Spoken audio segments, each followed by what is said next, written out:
ভর্তা জিনিসটা কে না পছন্দ করি বলুন? ভর্তা কমবেশি সবাই পছন্দ করি আমরা। আর ভর্তা যদি বানাতে পারি আমরা সঠিক নিয়মে, তাহলে কিন্তু আসলেই ভর্তা খেতে খুবই স্বাদ হয়। আসসালামু আলাইকুম ভিউয়ার্স, কেমন আছেন? আলহামদুলিল্লাহ, নিশ্চয়ই ভালো আছেন। আজকে কতগুলো ভর্তার রেসিপি নিয়ে হাজির হলাম। ১ম এ দেখাবো বেগুন ভর্তা। তো বেগুন ভর্তা আমরা সবাই কমবেশি পছন্দ করি এবং বেগুন ভর্তা বানাতে পারি না এমন মানুষও কিন্তু খুব কম। তবে আজকের ভর্তাটা একটু ব্যতিক্রম গতানুগতিক নিয়ম থেকে।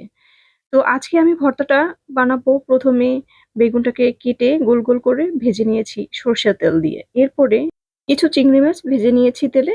আর এরপরে নিয়ে নিলাম একটা প্লেটে। প্লেটে করে নেয়ার পরে ১ম এ শুকনো মরিচ, লবণ আর পেঁয়াজ কুচি নিয়ে সেটাকে ভালো করে মাখিয়ে নেব। পেঁয়াজ মরিচটাকে খুব ভালো করে মাখাতে হবে, কারণ এই দুটা খুব ভালো মিক্সড হলে ভর্তার স্বাদ বেড়ে যায় বহু গুণ। এগুলো মাখানো হয়ে গেলে এবারে নিতে হবে চিংড়ি মাছটা। এটাকে খুব ভালো করে মিক্সড করে নিতে হবে। পেঁয়াজ, মরিচ, লবণ, ধনেপাতা একসাথে মাখিয়ে এরপরে বেগুনটাকে এটার সাথে মাখাতে হবে খুব ভালো করে। হাতে মাখানো ভর্তাটার কিন্তু আসল কাজই হচ্ছে এটা। আপনি যত বেশি মাখাবেন তত বেশি স্বাদ বেড়ে যাবে। এই তো বেগুন ভর্তা হয়ে গেল। দেখেন কি সুন্দর কালার আসছে। এরপরে যাব নেক্সট স্টেপে। নেক্সট হলো আমাদের গাটি কচু ভর্তা। গাটি কচু ভর্তাটা কিন্তু খুবই টেস্ট।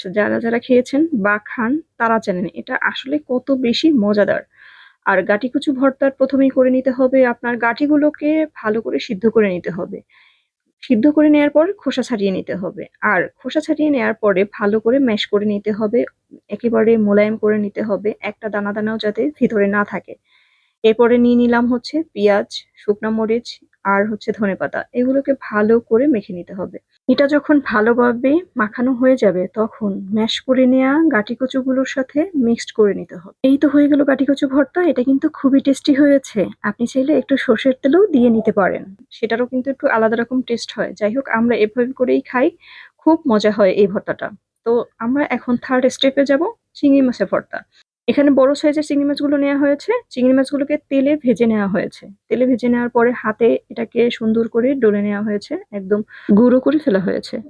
এরপরে এটাকে সাইডে রেখে এখানে নিয়ে নিলাম বেশি করে পেঁয়াজ কুচি। এই ভর্তাটাতে কিন্তু একটু বেশি করে পেঁয়াজ কুচি দিতে হবে, তাহলে অনেক বেশি স্বাদ হয়। চিংড়ি মাছটা ভেজে নেওয়ার সময় শুকনো মরিচ কিছু ভেজে নিয়েছিলাম, সেটাকে দিয়ে দিলাম। সেটাকে ভালো করে ডলে এটার সাথে পেঁয়াজের সাথে ধনেপাতার সাথে মাখিয়ে নিলাম। এটা ভালো করে মিক্সড হলে একদম নরম করতে হবে। তারপরে মিক্সড হলে ভালো করে এরপরে চিংড়ি মাছের সাথে মাখিয়ে নিতে হবে। হাতে মাখানো ভর্তার এটাই কিন্তু আসল বৈশিষ্ট্য। আপনি যত মাখাবেন তত বেশি মজা হবে। আর এভাবে করে চিংড়ি মাছের ভর্তাটা যদি আপনি বানান, আপনি ২ প্লেট ভাত অনায়াসে খেয়ে ফেলতে পারবেন, কোনো দিকে না তাকিয়ে। তো আজ এ পর্যন্তই। আল্লাহ হাফেজ।